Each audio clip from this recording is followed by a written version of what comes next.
Igor et Grishka Bogdanov nous ont quittés. Il y a certaines choses que l'on doit révéler.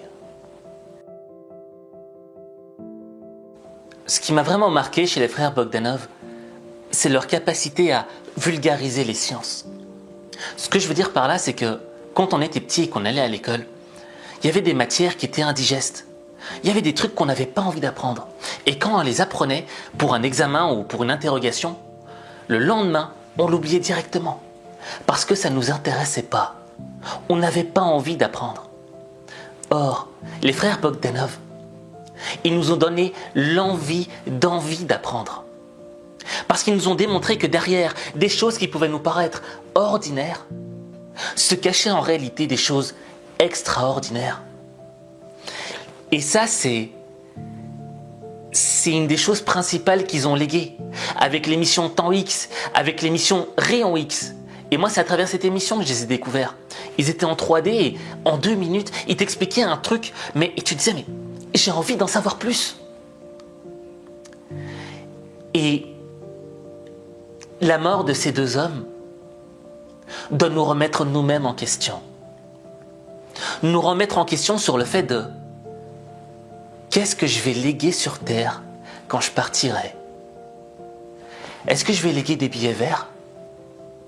Est-ce que je vais léguer des vidéos TikTok où je dansais?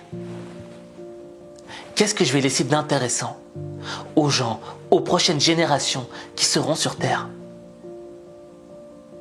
Et quand tu regardes les Bogdanov, ils ne nous ont pas laissé de billets verts, mais ils nous ont laissé une chose extraordinaire. L'envie d'apprendre.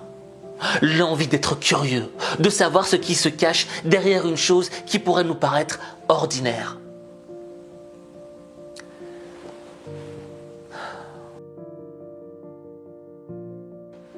Le deuxième aspect que je souhaiterais aborder, c'est la dimension de l'amour, mais l'amour extrême. Cet amour d'une dimension tellement puissante, qui est invisible aux yeux, mais qui se ressent dans les cœurs et qui frappe fort. Tu sais, moi, je vais pas te mentir, j'étais impressionné la première fois que j'ai vu les frères Bogdanov par leur visage. Mais ce qui me décevait, c'était la manière dont ils étaient traités sur les plateaux de télévision. On se moquait d'eux, on les charriait. Mais là où ils étaient forts, c'est qu'ils parvenaient à rester zen, sympathiques, souriants. Pourquoi vos visages ont changé à ce point? Est-ce que vous nous posez la question? Uniquement. C'est le joueur le plus Einstein, C'est le joueur de plus. Mais oui, parce qu'il y a une interaction finalement entre invisible. Et puis, À l'ignorance, plein sourire, il répondait avec de l'intelligence. Et je pense que l'amour de ces 2 frères était tellement extrême, tu vois, que ce qui leur importait avant le regard des autres, c'était le regard qu'ils avaient l'un pour l'autre. Et ce regard qu'ils avaient l'un pour l'autre était tellement puissant que le monde entier pouvait se moquer d'eux, ça ne les touchait pas, ça ne les importunait pas. Et tu vois, là aussi ça nous remet encore en question. Est-ce que nous avons des personnes avec qui nous avons cet amour extrême? Cette sensation de juste vouloir plaire aux gens qu'on aime vraiment et de se moquer du regard des autres. Parce qu'on vit dans une époque où on a envie de plaire à tout le monde. On a envie d'être aimé par tout le monde. On a envie d'être adulé par le monde. On a envie d'être une star, une célébrité, qu'on nous reconnaisse.